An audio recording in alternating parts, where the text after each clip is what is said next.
Fatou Kane ma bàyyi la nga développé. D'accord bon comme ni ma ko annoncé woon sànq si suñu rubrique people tey dañ koy commencé ak ki nga xamante ne mooy Ndiack Ba nekk animateur fële ci RTS 1 moom nag dafa def benn vidéo publier ko ci réseaux sociaux yi di tontu ki nga xam ne mooy Bouba Ndour parce que Bouba Ndour semaine bi passé ci seen émission jàkkaarloo dafa doon yëkkati ay kàddu daal jëmale ko ci RTS di leen critiquer ci seen ay programme yooyu noonu léegi nag moom nee na Bouba Ndour warul def lu ni mel parce que bu fekkente ni programme bu bon rek TFM la am parce que TFM amul du samay ay kàddu nag ay kàddu Ndiack pour préciser parce que TFM amul benn programme boo xamante ne nii lu baax la daal buñ fa génnee li nga xamante ni mooy faram fàcce amul benn programme ndax ay Dakar ne dort pas moo fa nekk ay yeewu leen di émission yoo xamante ne nii amul dara lu muy jàngale ci li nga xamante ni mooy askan bi te moom aussi Bouba Ndour su nekkul woon frère Youssou Ndour du mës a occupé li nga xamante ni mooy poste directeur foofee ca TFM wax na aussi ci mbirum li nga xamante ni mooy Coupe d'Afrique bi nee na Coupe d'Afrique ñoom dañ koy jënd donc TFM suñ ko bëggee teg ñoom aussi dañ ko war a dem jëndi comme El Hadj Ndiaye li mu jënd Ligue des champions di ko teg ci télé boobu noonu di 2STV nee na aussi ki nga xamante ni mooy Bouba Ndour c'est pas la première fois muy toog ci télé bi di xas ñi nga xamante ni mooy waa RTS te daf ko war a arrêté parce que télé yi média yi ñoom ñëpp benn lañ li muy def nii su ko arrêté wul mën na jur yeneen nee na waxu ko en tant que ennemi mais da koy wax en tant que son frère moom est-ce que pour bañ mu jur comme ni mu jeexalee pour bañ mu jur leneen ak leneen c'était pas préférable que mu bañ a tontu déjà je pense que lii yokk indi lii Bouba Ndour wax c'était par rapport à coowal publicité bi nga xamante ne c'est pas seulement Bouba Ndour yaa fii nii rek Sidi Lamine yàgg na ko wax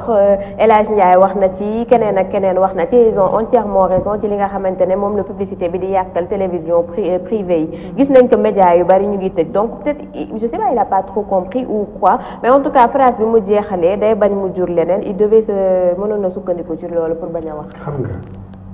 Bouba Ndour dafa bul jël ne maanaam waa groupe de médias c'est un Sénégalais télévision radio télévision publique la xaalisam mu ngi ci RTS am na droit wax posture boobu man am naa droit yow am nga droit suñu xaalis moo nekk RTS suñu xaalis la am na droit wax. à critiquer. non mais damay critiquer parce que sama xaalis laa ciy dugal. damay critiquer parce que sama xaalis laa ciy dugal. la RTS c'est mon argent. dama ciy critiquer ñu ngi koy doxal loo xam ne duñ ma wan lu neex bu ma neexee lu may fay la bu ma neexee kenn mënu ci dara am na droit mu wax noonu en tant que buñ ko jëlee que groupe Futurs Médias la ki nu waa nekk ñun du fii la ñu toog di génne di kii match ci basket ba lan la ñu def ñoom waa RTS arrêté ñoom dañ koy coupé c'est vrai te loolu ñu kii te loolu ñuy doxal noonu suñu xaalis la ak suñu xaalis la ñu demee fay ay droit télé gis nga buñ ñu wax moo ko neex ma ne defuñu dara lu neex maa ko wax man maa ko wax man defuñu dara lu neex ñoom sax kenn déglootul leen kenn seetaan d'accord buñ jógee coach loolu ay kàddu coach la buñ jógee ci Ndiack dañuy jàll ci Kéba Seck moom aussi def na benn sortie ci VIP People doon def benn entretien ak moom waaye nag am na question buñ ko posé di ko laaj diggante Youssou Ndour ak Thione Seck problème bi ci am nu mu ko gisee mu ne moom personnellement gisul que ni Thione Seck ak Youssou Ndour am su amee moom yëgu ko et même si bu fekkente ne dañoo am problème aussi moom gis na ne Sénégalais yi dañuy xam de par seen commentaires yi ñuy def ci réseaux sociaux yooyu noonu nee na Sénégalais yi nañ si mandu parce que maîtriser wuñu lan moo nekk au fond entre ki nga xamante ne mooy Thione Seck ak Youssou Ndour ñu laaj ko ne ko dañoo dem ba affaire bi dafa dem ba waaye da siy dugg def benn son di si clash Youssou Ndour mu ne lan moo leen woon que ne Wally Youssou Ndour lay waxal waaye dafa bind waayam mu nekk thème bi mën na toucher ku nekk bu ñu jël benn personne rek ni kii lay waxal Youssou Ndour aussi def na sonam thème la way touché na kenn ku nekk ci sénégalais yi parce que ku nekk am nga ay noon bu ñu wax aussi que Thione Seck lay waxal wala Wally lay waxal donc moom nee na mu ngi ñaan sénégalais nga am retenu ci problème ci wax boobu noonu di am fan yi diggante Thione Seck Youssou Ndour ak ki nga xamante ni mooy Wally.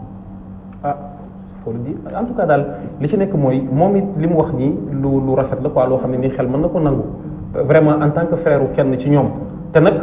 man li ci doon doy waar mooy nga dégg mu waxee ci noo xam ne day jëlal par magam bàyyi kële ndax kee tamit magu jàmbur la wala ay mbokk jàmbur la bàyyi jàmbur la li ci nekk nag mooy li mu wax dafa am loo xam ne wax na ko ne ñii ne ci commentaire ci yooyu affaire yi Sénégal yi dañuy xambu do bon man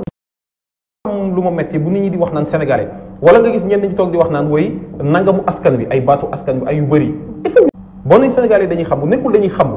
mais dafa am yoo xam ne nii day nekk lu ne fàng ne dañ nit ñi dañuy am droit di ci commentaire parce que également Sénégal li tax commentaire bari fi il faut le dire nit ñi liggéeyu ñu xëy ñu gontuñu donc dañuy am temps di commentaire parce que connexion dafa yomb trop da nga koy jënd am ko sa portable lu ne nga xool ko site bu ne nga yër ko te site yi dañoo bari ni ñu leen di tijjee kenn mënu ko contrôler nit ñi am nañu droit di commentaire ci lu ñu gis di ci am seen idée aussi Wally bu fekkee dafa woy ci contexte bi jafe-jafe bi amee mu jël ci la Youssou Ndour wayoon daal di ciy tibb am lu mu ci jël woy ko nangam nit ñi aussi mën nañoo def corrélation daal di gis ne lëlee ci la jël woy pour nangam loolu moom gis-gisu nit ñi la rek quoi moom it nag li mu wax bon ba tey lu neex a dégg la lu xel mën a nangu la mais daal ñoom je pense que kenn xambu leen ñoom ñoo njëkk a xambu seen bopp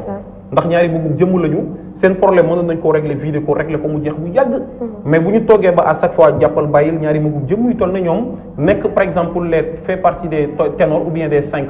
mënoo leen cee génne ci musique sénégalaise kii ñu naan ko roi mbalax kii ñu naan ko nangam seen problème ñoom ñoo ko régler seen bopp bu ko defee nag bañ a dem ba xaw a mel ne un peu l'insulteur xaw ma kii bañ a tudd turam ndax moom dafa kii trop voilà waaw kooku daal moom d'accord Pape Maguette bu ñu jógee ci loolu dañuy jàll nag ci benn fii bu am fële bu Bakel élément yi lu brigade bi nag ñoo doon jàmmaarloo ak ay élèves yu doon def grève foofu noonu élèves yu nekk ci collège bi ci biir noonu nag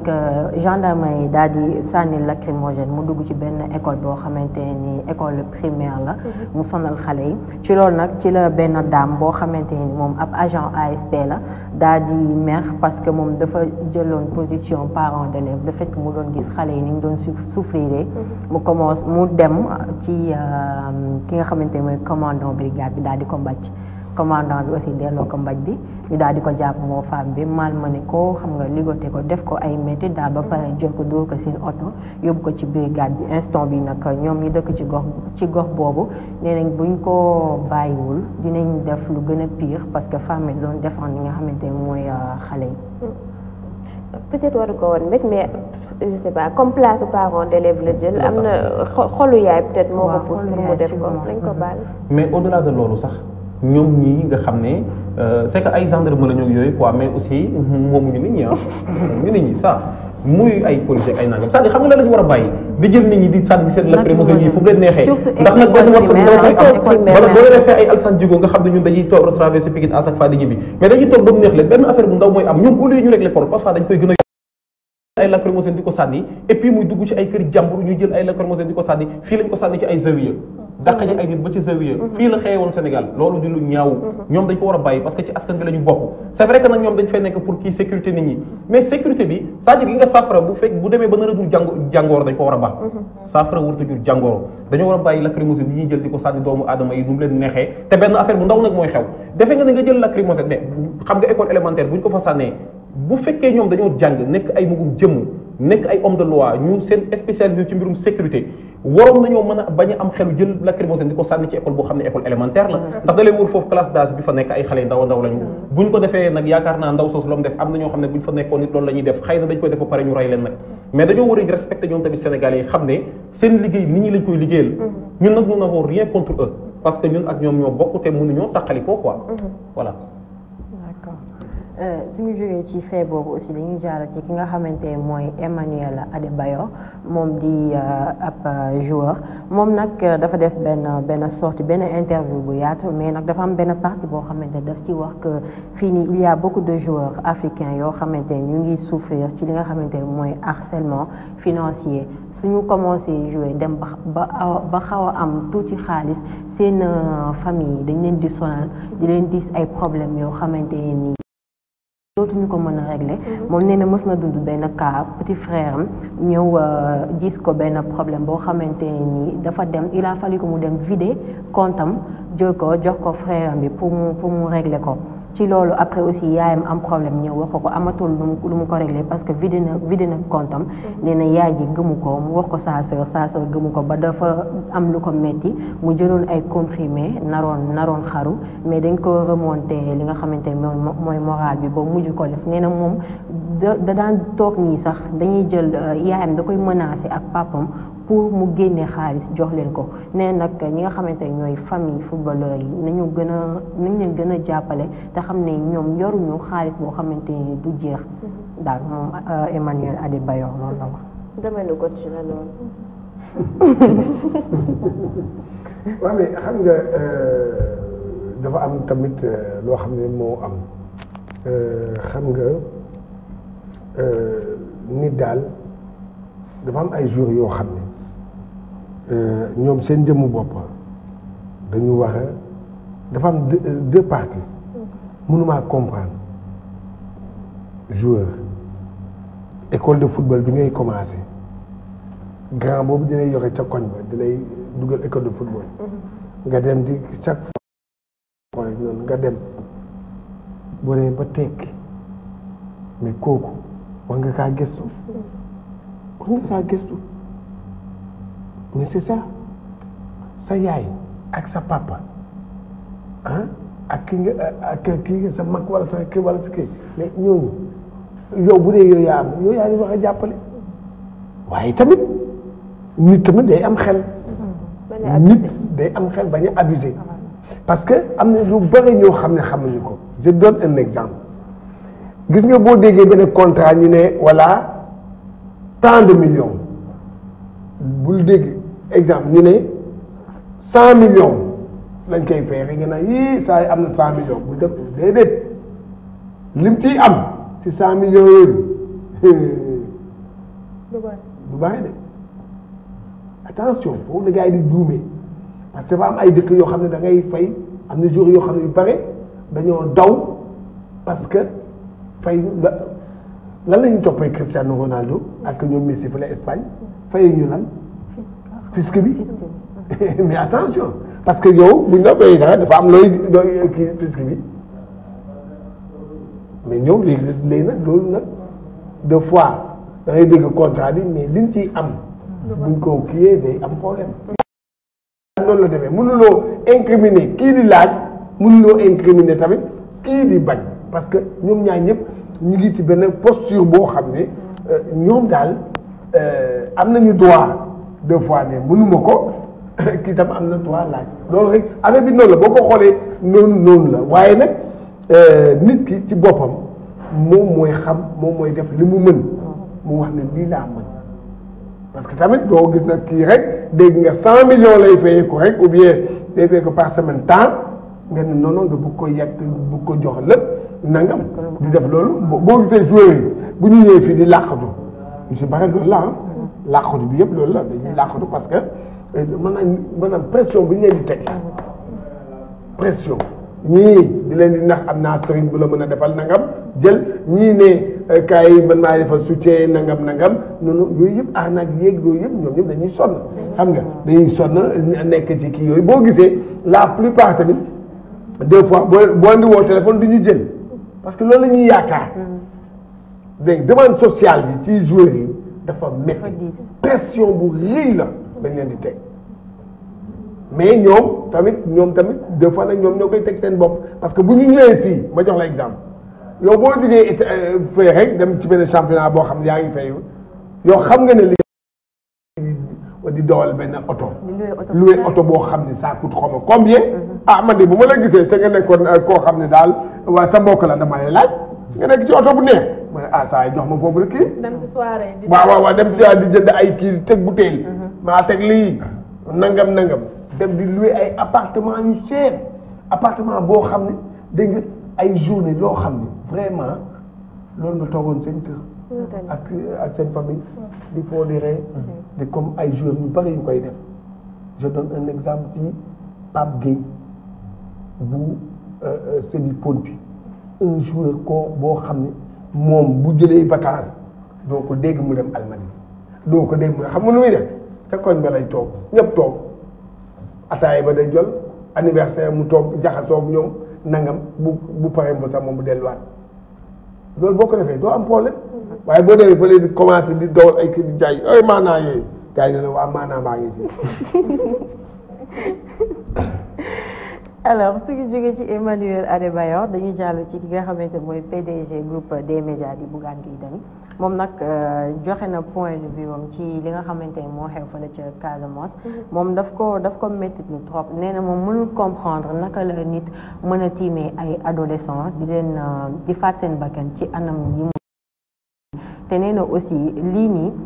problème bii nii mu ngi xaar mu am suite bëggul mu mel ni comme yi fi daan am ñu ouvrir benn dossier enquête bi di dem après sénégalais yi duñ ci amaat duñ suite bëgg na ni na ñi nga xamante ni ñoo def ñaawteef bii nii yoon teg leen loxo et que ñu daan leen ay daan yu sévère aussi nee na moom bu sañoon lii nii dootu fi am te nee na kilifa yi nañu jug ci li nga xamante ne mooy la paix en Casamance moom Bougane Gueye Dany moo wax loolu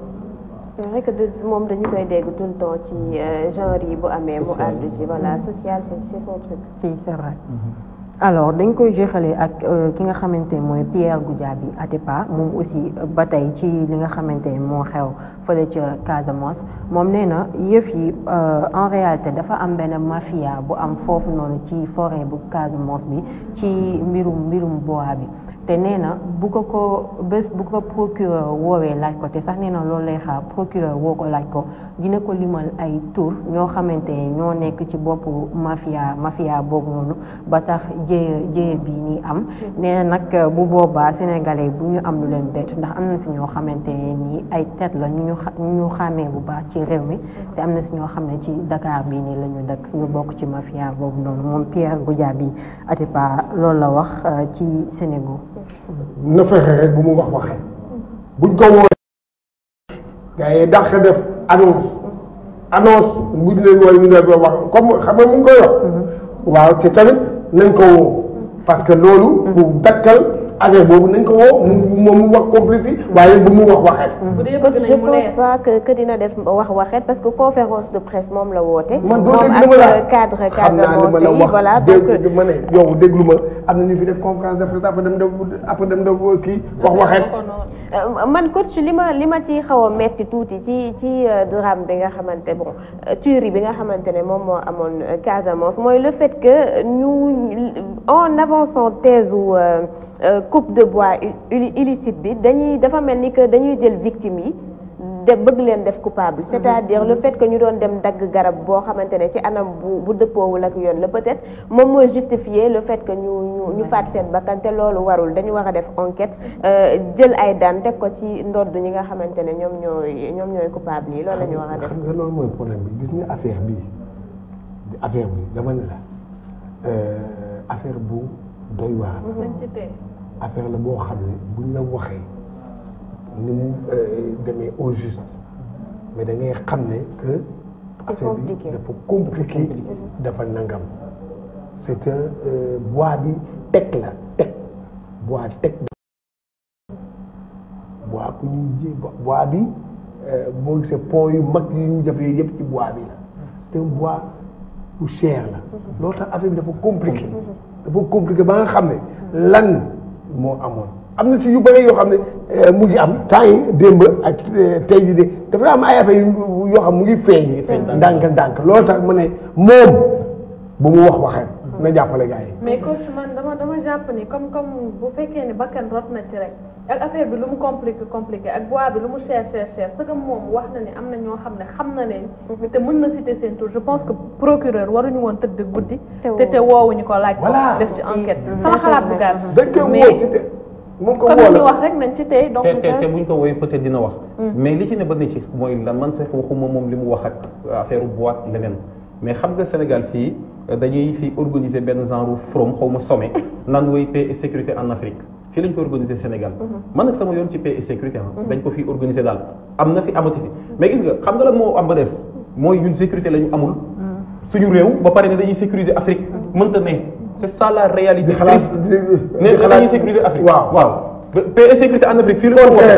yaa ngi dégg c'est que yooyu yëpp ay tappale la ay yoo xam ne ni bu ko defee gars yi dugal xaalis bi kenn du xam fu mu jaar loolu yëpp ay tappale la xam nga lan la sécurité xam nga lan la personne n'est dans ce pays oui personne gis ngeen luy xew mu ngi nii gis ngeen luy xew te coach lii ba nga xamante ne kii Ablaye Wade nekkoon na fi ci ay jamono ñun duñu nous sommes ni pour Wade ni pour Samba ni pour Demba nous sommes pour personne soit pour le peuple waaye jamono yi nga xam ne ni nekkoon na fi gis nañ mu dem foofu toog ak ñoom mu am benn kii boo xam ne négociation daan na ci am ak yooyu xëy na da ko fekkoon foo xam ne nii mënu koo kii mu dem naa ko réglé ci 100 jours xaw ma lan ma ko léegi nag da ngay xool moom mii ba mu ñii bañ fi nekkee ba tey dafa mel ne sax problème mu Casamance dem na ba nit ñi dañu daan jël bato bi dem fa tranquillement fàtte woon nañ ci Sénégal ne Casamance am na ay rebelle am na ay nangam on parlait de démine naan dañuy déminer xaw ma dañ ko mën a waxee mais à chaque fois dañ doon wax naan dañuy déminer zone boobu dem na ba fàtte nañu Sénégal am na ay problème mu rebelle ak yooyu c'est-à-dire dans ce pays li ñu war a wax mooy nit ñi dañoo gaaw a fàtte gars yi dañuy toog rek di kii fee muy neex nangam boobu nag gars yi ñoom ñi ngi dajaloo fee di xool naka la ñuy def pour nag bu ñu jékki-jékkee def benn sortie rek comme li ñu def bërki démb nii 13 personnes et quelques xaw ma seen jëlee gaañu métti boo defee nag nit ñi xam ne effectivement rebelle léegi ñu am lañu ñu ngi fi ba tey te ñu existé lañu c'est-à-dire li ñu war a def mooy bàyyi di am ce qu'on appelle trouver des expédients c'est-à-dire que c'est des solutions momentanées nangam li ñu war a def mooy bu mbir xewee ñu ut ci solution boo xam ne ni day nekk solution bu définitive Sénégal mën nañoo sooke mbir waaye suivi lañu mënul jéemuñu ko sax xamuñu ko lu ñu fi kii rek lépp loo xam ne nag état sumb na ko te man li ma jaaxal mooy soo loolu du problème mu nit ñi de problème mu état la état lépp lu mu sumb moom ba créé ko ba teg ko égalé amul suivi ci dara problème mu Casamance na ko jël au sérieux te ñu bàyyi politique bi ñu nekk di ci def fi mu ne nag am na ñu bëri ñu génn naan way ñun ay rebelle lañu ñu ngi woon Sénégal xaw ma bu ñu bàyyee ñu ngi woon Dakar bu ñu bàyyee nañ jël ñi ñibbi xaw ma fan nangam ak nangam ñu bëri dañ ciy profité commencé di kii pour ñu dégg leen ak yooyu médias yi waruñu leen koo may mais aussi état war na jël problème bi au sérieux xam ne problème bi problème la boo xam ne nii lu ñu war a mën a jël au sérieux la parce que nag Casamance fi mu nekkee la ay Guinée Bissau ay Gambie dëkk yooyu mu frontalier donc il faut que ñu régler ko ba pare nag def ko mu nekk loo xam ne lu diplomatique lay doon ñu jox ko nit ñu ko xam ñu nekk di ko doxal ak yooyu voilà c'est vrai que c'est compliqué nag ñun mënuñ cee avancer tellement mais daal bu liy xew déjà nee nañu affaire bi li buggaat ñaan nee na dafa war a am suite mais est-ce que dina am suite Sénégal de bu ñu ko xoolee histoire am ba tey dossiers yi amul suite ñoo fees dell ci tiroir yi kii amul dara lu fi am fuite dans ce pays loolu mooy bii moom warul am impunité voilà mooy yow stade ba nag kon soo ngi nii toog ana suite bi et puis li ngay wax Maguette que dafa am ñu ciy profiter c'est vrai parce que waa FSDC ci boppam bi nga xamante ne bi ñu leen doon tuumaal nekk ñoom ñoo ko def dañu gaawantu def sortie xam le ne que laalewuñu ci benn yoon leneen loo xamante ne conséquence la bu ñu lii am Casamance jural déjà waa France ñu ngi déconseiller seen ay doom ñu dem Casamance donc ci wàllum tourisme rek loolu am na loo xamante ne jot nañu ko yàqal donte sax ministre bi nga xamante ne moom lañ ko dénk mu ngi naan que lii am taxu teewul donc en tout cas impunité warul am ñu bëri ñu ci def conférence de presse aussi bu ñu nañu xool ñi wax ñan lañu ñu ci bëri itam ay politiciens lañu rek ay politiciens lañ yoo xam ne boo leen seetloo ñi ngi ay parti yoo xam ne ñoom ñoo ne ci récépissé yi ñoo ko moom boo ko defee nag léegi dañuy toog kenn déggatu leen léegi nag dañuy jékki-jékki mën ci def benn genre buzz génn fii naan xawma lan ay nangam cadre Casamance man je ne parle de personne mais dama ne ñi wax dañu xool ñan lañu ba pare ñu ci bëri buzz dong la ñuy ut xamuñu dara ci mbir mi en tout cas tamit ñuy ñaan rek dossier bi nañ ko jël au sérieux parce que du lu ndaw mu am suivi ñi si war a teg ay daan ñu teg leen ay daan yu sévère de ce fait yu mel ni bañ fee amati aussi ñoom ñooñu nga xam ne ñoo si génn àdduna tamit yàlla xaare leen aljana incha allah ñu lay remercier bu baax a baax